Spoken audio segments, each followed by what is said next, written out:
I want to start by telling you something that took me a long time to understand. The things people say about you when they are leaving are not descriptions of who you are. They're descriptions of what they need to believe in order to leave without feeling responsible for the damage. I know that now. I did not know it the night Ryan stood in our apartment and told me, calmly and with the particular cruelty of someone who has rehearsed their exit, that I was too emotional, that I expected too much, that no man with real options would put up with someone like me for long. He said it like he was doing me a favor, like he was a doctor delivering a difficult diagnosis that I needed to hear in order to get better. He said it, and then he picked up the bag he had already packed, which told me this conversation had been planned in advance.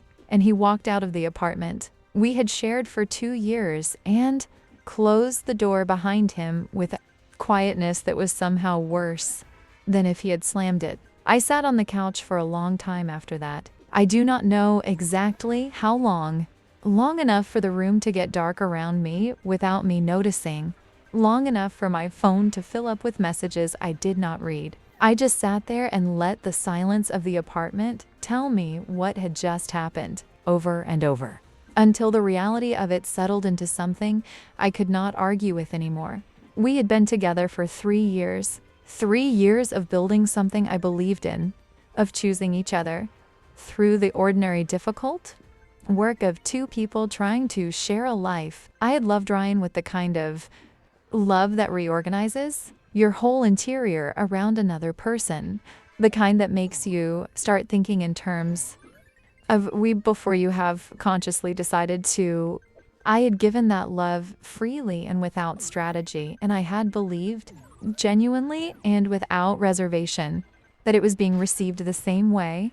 What I did not know, and what became clear only in retrospect, the way these things always do, was that Ryan had been keeping a private ledger the entire time, a running tally of everything about me that did not meet some standard. I had never been shown too emotional, too much, too expecting. He had been collecting evidence for an exit while I was busy trying to build a home. That is a specific kind of betrayal that does not have a clean name. It is not dramatic enough for the word betrayal to feel accurate, and it is not minor enough to be dismissed. It sits somewhere in between, in the category of things that quietly reshape your understanding of your own judgment.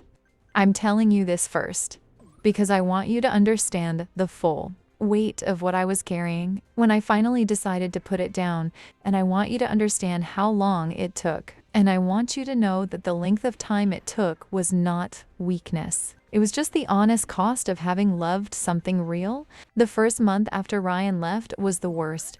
I will not dress it up. I went through the full inventory of post-relationship collapse.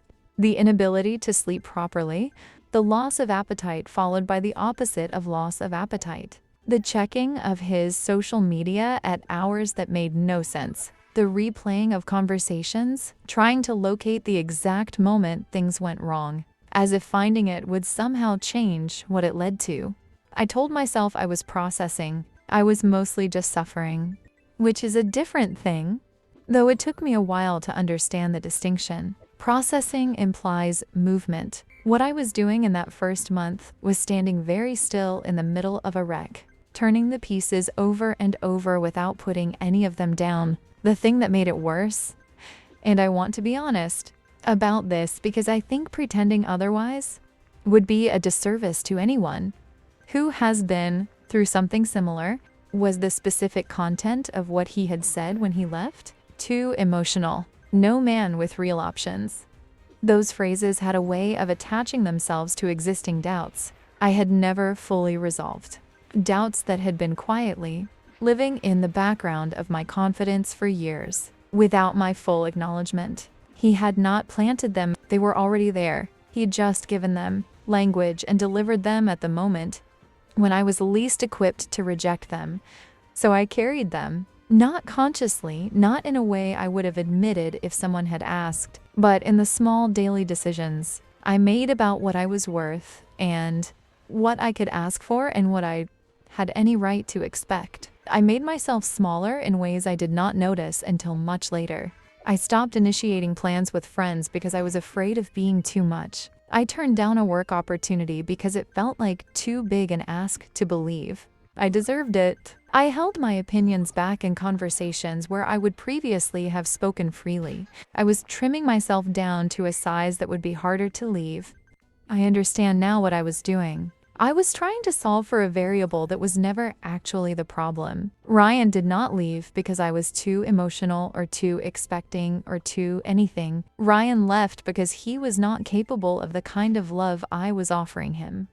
And rather than acknowledge that limitation, he handed me his, leaving as if it were my fault. That is what people do when they're not brave enough to be honest about their own inadequacy. They reframe their exit as your flaw. And if you are not careful, if you are not yet far enough from the wound to see it clearly, you believe them. I believed him for longer than I want to admit. And then, somewhere around month 3, I stopped. The shift did not happen dramatically. I want to manage your expectations about that because I think we are fed a version of personal transformation that involves a single clear moment. A morning you wake up different. A conversation that rewires everything. A run in the rain where it all suddenly makes sense.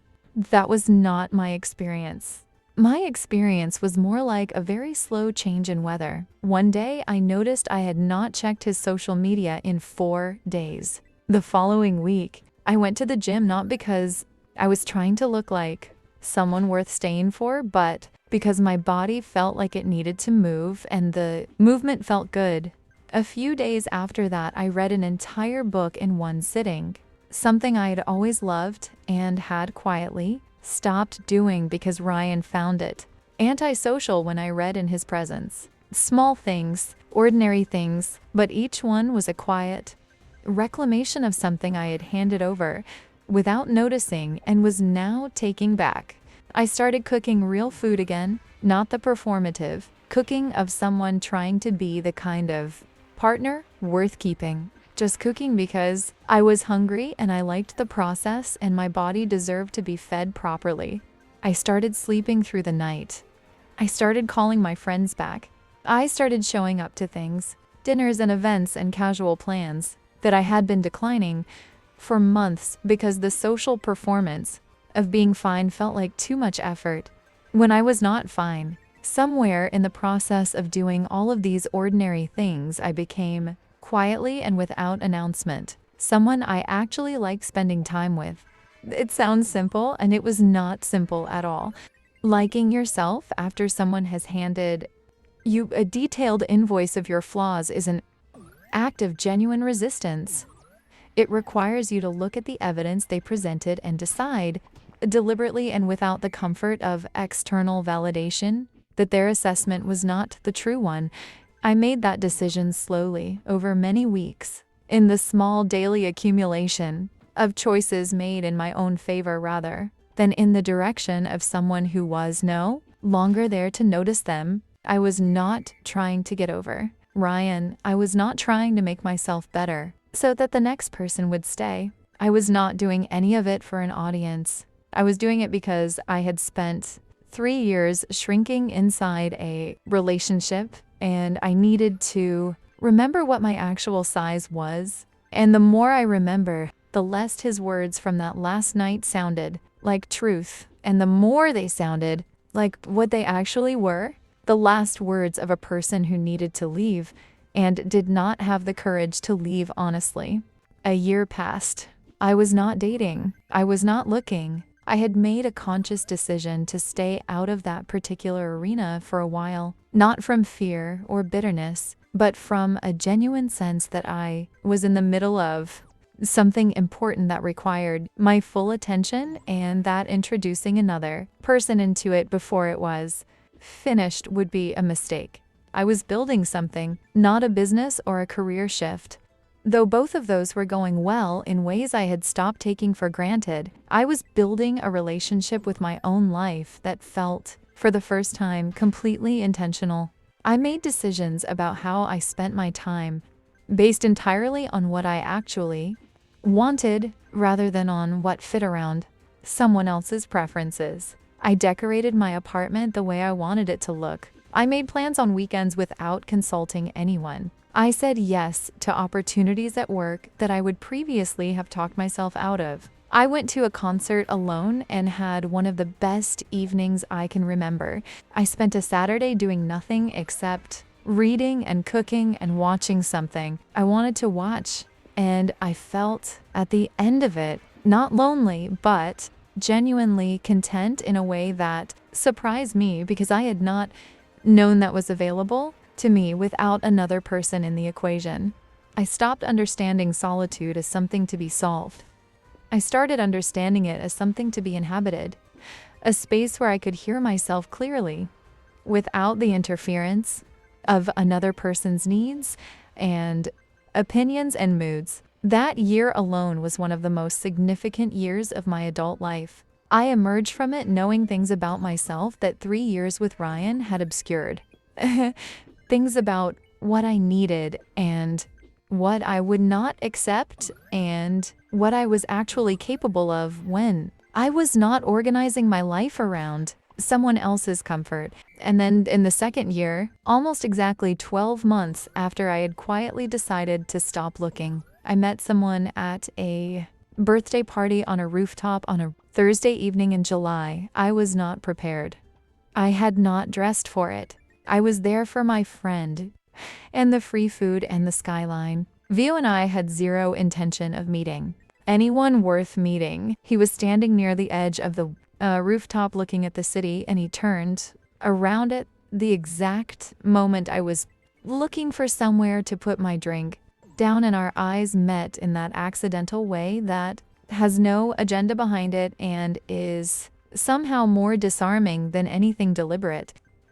We started talking. We did not stop for 4 hours. We closed down the party without noticing it was ending around us.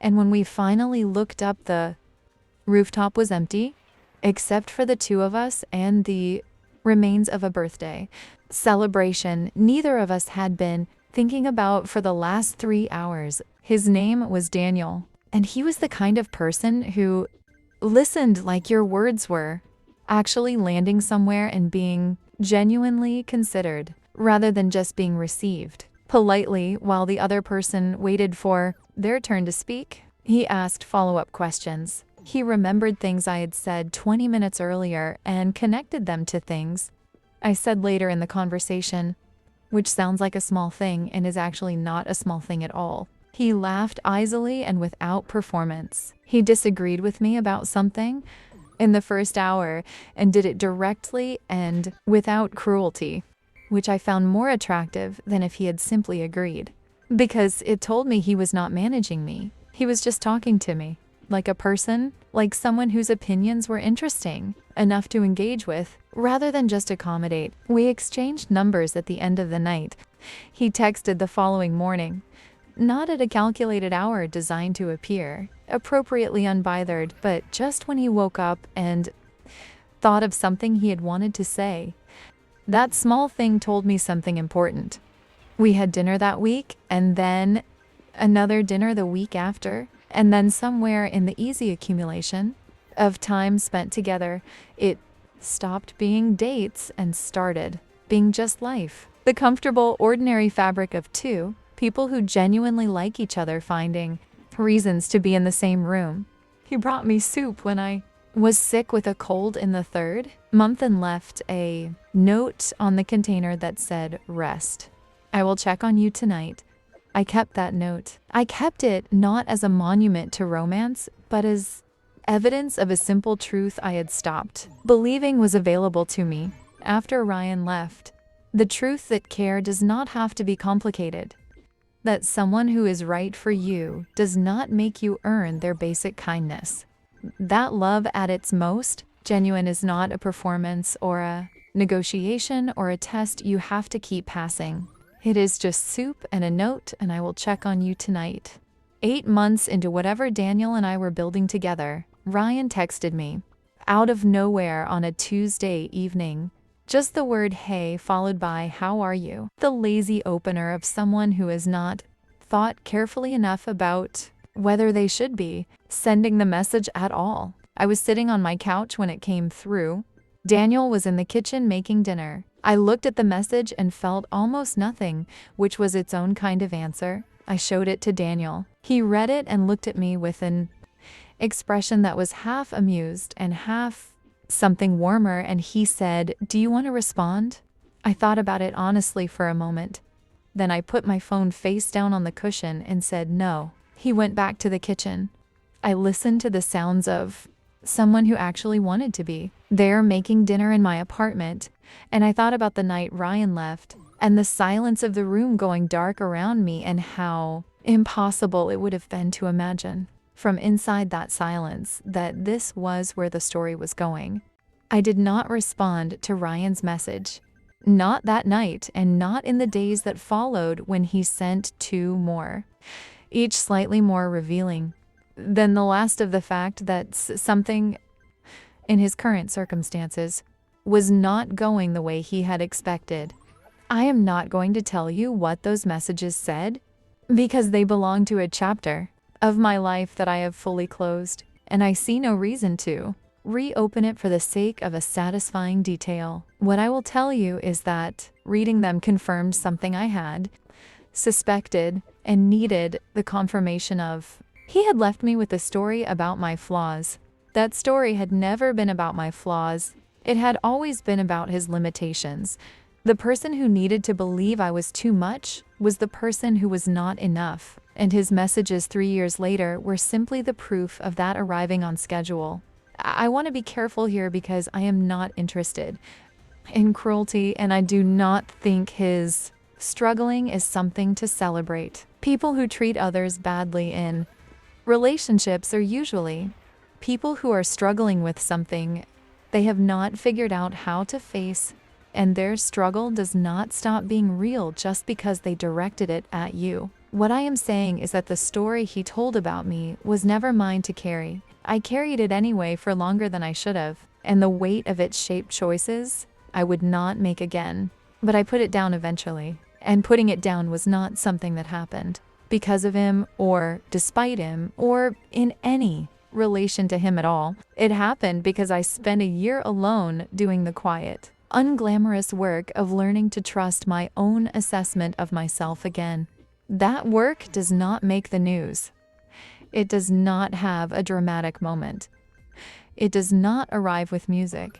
It is just the steady, private accumulation of days in which you choose yourself, and then choose yourself again, and keep choosing yourself until the choice becomes so natural that you cannot remember when it felt difficult. I'm telling you this because I know there is someone listening to this right now who is sitting where I was, sitting the night Ryan left, in a room that just got quiet in a way you were not prepared for, holding words someone handed you on their way out the door, trying to figure out if those words are true.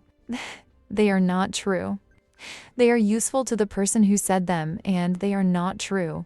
The version of you that is too much for that person is exactly the right amount for someone else, and that someone else is not something you find by looking. There is something you find by becoming so fully and unapologetically yourself that the right people cannot help but notice.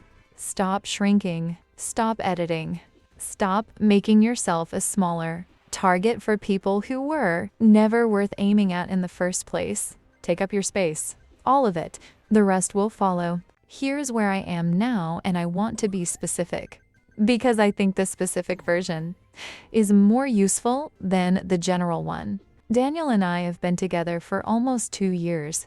We do not have a perfect relationship, because perfect relationships do not exist, and anyone telling you otherwise is either lying or describing something they have not looked at closely enough yet. We have a real relationship, which means we have disagreements and difficult conversations and days where the ordinary friction of 2 people sharing a life produces more heat than either of us expected. What we do not have is contempt. What we do not have is a running ledger of each other's flaws What we do not have is the specific, exhausting dynamic of one person constantly auditioning for the approval of another. We're just two people who chose each other and keep choosing each other, which is the whole of what love actually is when you remove the performance from it. My work is going well in ways I stopped taking for granted the year I spent alone learning to appreciate what I had built. I was promoted 8 months ago into a role that genuinely challenges me, which is the only kind of role worth having. I have friendships that feel like home, the kind that do not require maintenance so much as just showing up, consistently and honestly, which turns out to be the only maintenance any good relationship actually needs. And I have a relationship with myself, that is. I think the foundation everything else is built on, not in the self-help cliché sense of that phrase, but in the genuinely structural sense. The year I spent alone was not a gap between relationships. It was the construction of a foundation solid enough to build something real on. Ryan did me a favor when he left, not the favor he thought he was doing, not the generous correction of my flaws that he framed it as, the favor of removing someone from my life who was not capable of seeing me clearly, which made room for everything and everyone that has arrived since. I do not thank him for it. I do not need to. I just note it with a fact, the way you note any fact that turned out to be useful despite being unpleasant at the time. No man with real options would put up with someone like you. That is what he said, standing in our apartment with a bag he had already packed. I think about those words occasionally, and I think about Daniel in the kitchen, making dinner, and I think about the rooftop and the 4 hours and the soup and the note. And I think about the year in between, the quiet, private, unglamorous year of choosing myself before anyone else had the chance to. That year was the whole story. Everything else is just what grew from it. You are not too much. You're just too much for the wrong person. Find your right size and refuse to be anything smaller. The rest, I promise you, takes care of itself.